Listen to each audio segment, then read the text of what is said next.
How many calories do you think you burn while riding a motorcycle? Now, riding a car is certainly a passive activity, but what about motorcycles? We've already talked about the mental health benefits of motorcycle riding in a previous video, so join me for a ride and let's talk about some of the physical benefits. All right, friends, as you could have guessed, motorcycle riding is not a passive activity. Just think about a long ride that you've taken. When you come home, you feel tired, you feel sleepy, you feel hungry. What about a long track day? You can even feel muscle soreness the next day. That means you're putting in work.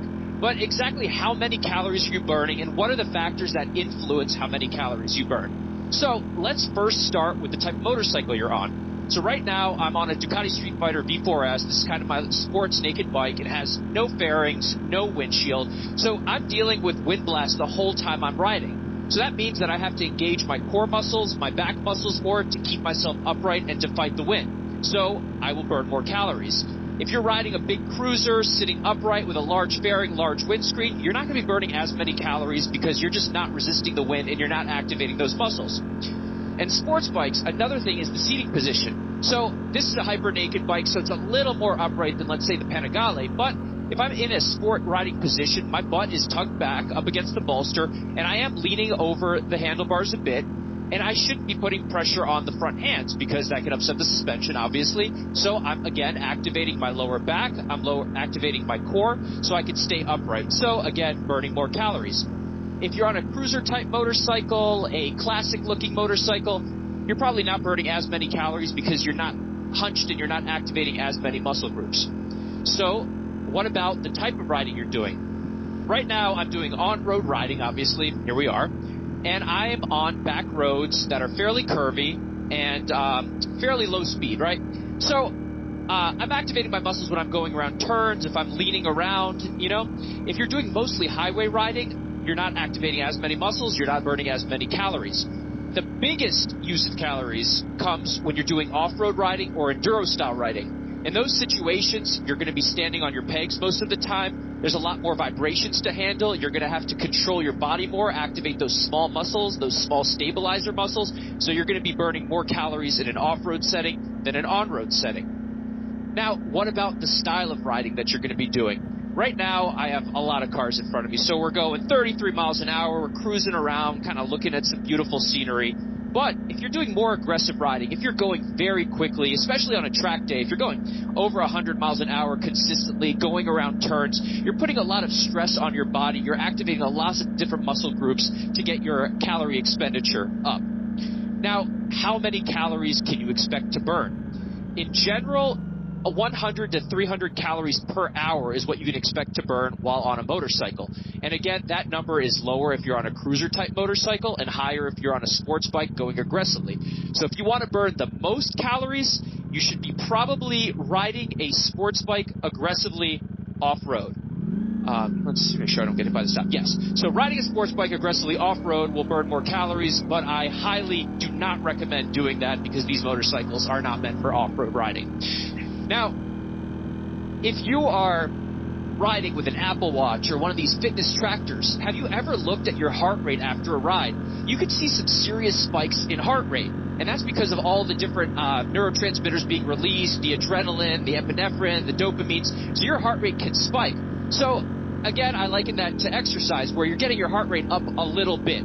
So people are going to say, oh, you should be going to the gym, you should be building muscle. Of course you should be going to the gym and building muscle. Especially as you're aging, muscle mass becomes very important to prevent osteoporosis, which is a decreased bone density, and it can help prevent some fractures and frailty in old age. So you should have at least a basic level of fitness when you are riding a motorcycle, because you need to be able to control this machine, right? Especially if you're on heavier motorcycles that need to be stood up more, or if you're on sports bikes where you need to be leaning and doing a lot more body positioning to ride safely. So, you know, that aside, you should go to the gym, you should do your typical exercise, but you should factor in motorcycle riding as a part of your kind of daily activity, right? If you're riding longer, you're going to be burning more calories. So if your significant other asks, oh, why are you out riding so much? Well, I'm exercising, right? Or if you get pulled over, officer, I wasn't speeding, I was just burning some calories. But obviously I'm joking, but, you know, it's just the point that you're not passively sitting around and just letting the bike drive you. You should be actively engaged. You should be positioning your body correctly, you're resisting the wind, you're doing all the things that are activating your muscle groups, and as a result, burning calories. So let's turn right here. We haven't done that in a while. All right. So 1 to 300 calories per hour. So on a long day, you really will burn significant calories, and that amount will go up if you're riding in hot weather, if you're sweating more. So be sure to hydrate, make sure to stop and get some breaks to snack, because as those calories are burning, your brain function will start to slow down, your reaction time might go less. So just make sure that you're supplementing your rides with the proper hydration and some calories, just so that you don't feel lightheaded on a motorcycle, which is not a great thing. So what are some of the benefits of losing weight for motorcycle riding? The biggest one, other than, health-related reasons for being a healthy weight, is your bike is just going to go faster if you weigh less. And that has to do with your power-to-weight ratio. So let's say you're a 200-pound rider and your bike weighs 450 pounds, which has 208 horsepower. So your power-to-weight ratio is the horsepower divided by the total weight, which is 650 pounds.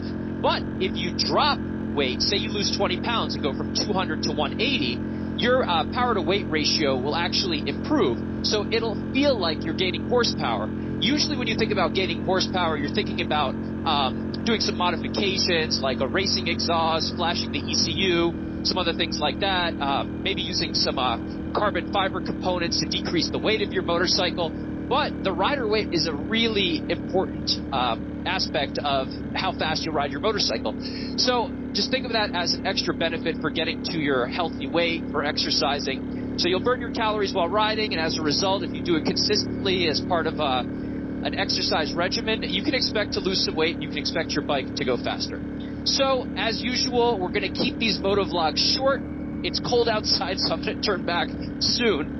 But let me know in the comments, do you feel that you notice your hunger levels are higher after a ride? Do you feel more tired after a long ride? And how does motorcycle riding fit into your general wellness routine? So let's discuss it in the comments. I'm signing off for now, but I'll be back soon with another quick, interesting motovlog. Thanks, guys.